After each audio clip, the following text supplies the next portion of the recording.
Kiko Pangilinan, sir, kasalanan mo yan. Ikaw ang gumawa ng batas, ikaw rin ang ikaw ang gumawa ng batas. Huwag ka magdaming palusot, huwag ka ng daming rason, daming palusot, daming pang kwento, etc. Isa lang ang punto doon, kasalanan mo sa ginawa mong batas. Yan, huwag ka nang munisipan ng iba, huwag ka pa nang magsabi ng ganyan. Kahit balik-balik na rin mo pa, ang batas ng ginawa mo, may lusot pa rin mga kabataan. Bakit? Yung sinasabi mo na, nangyari na nga ngayon eh. Kaya palitisin, bukas makalawa. 4 years? Na nakalimutan na. Pwede pala gumawa ng krimen kasi makalimutan lang naman yun eh. Nangyari na nga ngayon eh. Tapos sasabihin pa ninyo, kasalanan ni Duterte, kayo ang may kasalanan. Bakit hindi niyo accept? Yun ang problema sa inyo sa mga magnanakaw ng majority. Ininanakaw pa ninyo ang posisyon, nanakaw pa nyo ang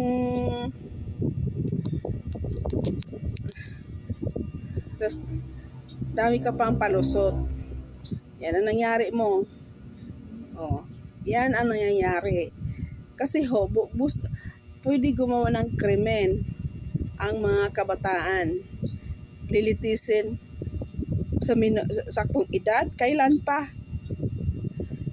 Na na-expired na lahat. Huwag ka na daming palusot, sir. Kasalanan mo yan. Dapat yan si Kiko Pangilinan ang sisihin ninyo.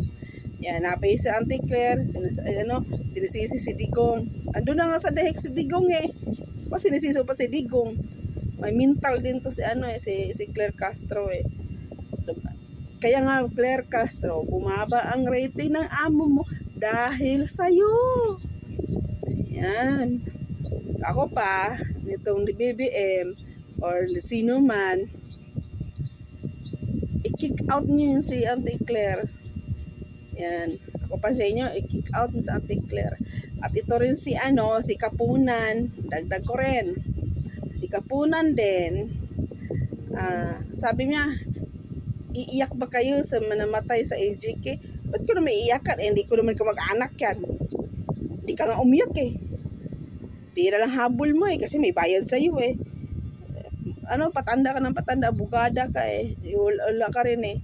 Abogada na patanda na ulyanin na sa batas. Ewan ko, sino pang magaling, si Nirang Defensor Santiago, magaling talaga yun, as in, idolo ko talaga yun. Binoto ko ngayon, senador eh. Pagka-presidente, di ko na siya binoto din. Ayaw ko. Kung binoto ko rin siya, lately, namatay din si Defensor, di ba? Ito naman itong mga bulok sistema ni Kiko Pangilinan. Bulok talaga yung sistema. Ang kinin mo ng bulok yung ginawa mo. Bakit masisi ka pa? Sasabihin pa, hindi, lilitisin daw sa tamang panahon. Tamang panahon? Kailan? Expired na? Pagkaya nga may expiration, ikaw pa, yung pa kayong ginawa mong batas, nakalimutan na pala, pwede na pala pumatay eh. Mga kabataan ngayon ginamit ng mga komunista. Benta ng droga. Ano ba tawag dito? Mamatay tao ng mga kabataan ngayon. Sabi ng kabataan na pag-asa ng bayan, hindi na eh.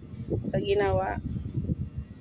Kasi itong yung ginawa ng batas ni sino ba to? Ni Kiko Pangilinan. Bulok. Bugok. Yan. Ang kinin mo na kasi, sir, ang dami mo pang palusot eh. Kesyo gito, kesyo ganyan. Isa lang kwento niya, sorry ka. Nagkamali ka, tao ka lang din, nagkamali. Kapiling perfecto. Abogado ka naman. Parang hindi ka nakapag-aral sa pag-abogado. Ayan. Alam mo, itong wall ko, naiinis ako sa Facebook, YouTube, TikTok, lahat na lang eh. GMA, ABCBN, puro fake ang binabalita. Wala, pati yung, hindi na, ayan pa man sa Bulaklak, hindi na sa Pagita, alam mo na, waling-waling na. Yan sila. Ang kinila niyo, palpol talaga kayo. Kaya yun lang masabi ko. Yun na nga. Na-stress ako sa inyo.